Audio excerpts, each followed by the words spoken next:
One thing that I do like, though, what Mario Cristobal has done for this program is he worked his way to the point where he got the right coaches in there now in the most strategic positions. Wouldn't you agree with that, Najee? Yeah. He had to go through several layers of offensive coordinators and defensive coordinators before he could get to this moment, you know? Yeah, he had to shock around.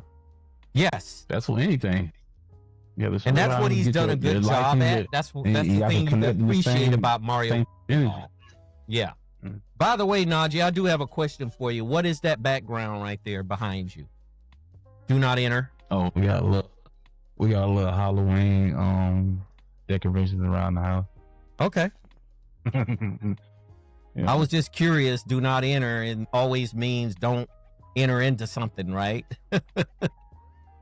Yeah, basically. I thought that was the box from the shades.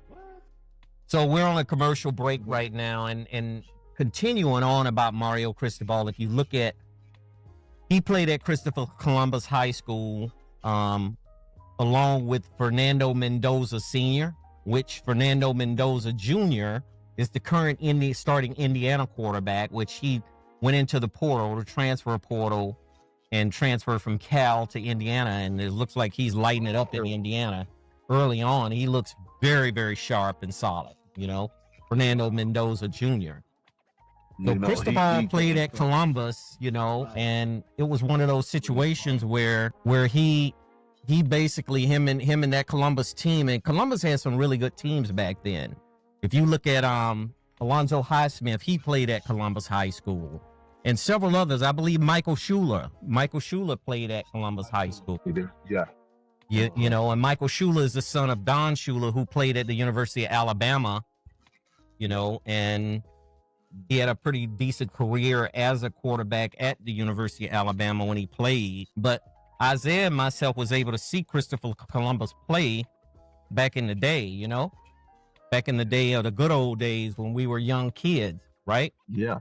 It was a remarkable situation that they had going on over there because, if I'm not mistaken, I think that Christopher Columbus was all boys school. So they didn't have no distractions over there.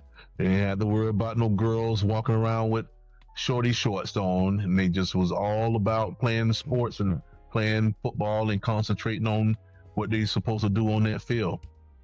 So yeah, and I used to always wonder how Alonzo went over there when his dad used to be the coach over at Central High School. Right. So not Central, correction on the Edison Red Raiders. His dad coached at Edison Red Raiders, and I don't know whether he stayed over there because back then you couldn't just jump off and play anywhere you want. You had to play within. You had to live in the district. You had to live in the district, the zone where the school was.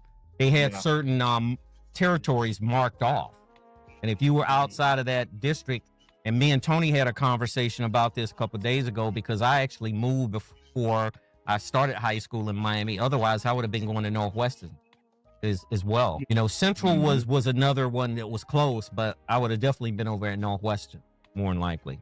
Yeah, they changed the boundaries over there and they changed the dynamic of high school football in that region where you had Jackson and Northwestern and Central, and then you had some people that come to Edison, and which was weird about it because, you know, some of the people over town, they had a really weird split because you had some kids from over town went to Edison, they went to Miami High, they went to Jackson. I mean, it was weird the way they had those boundaries, you know, drawn up.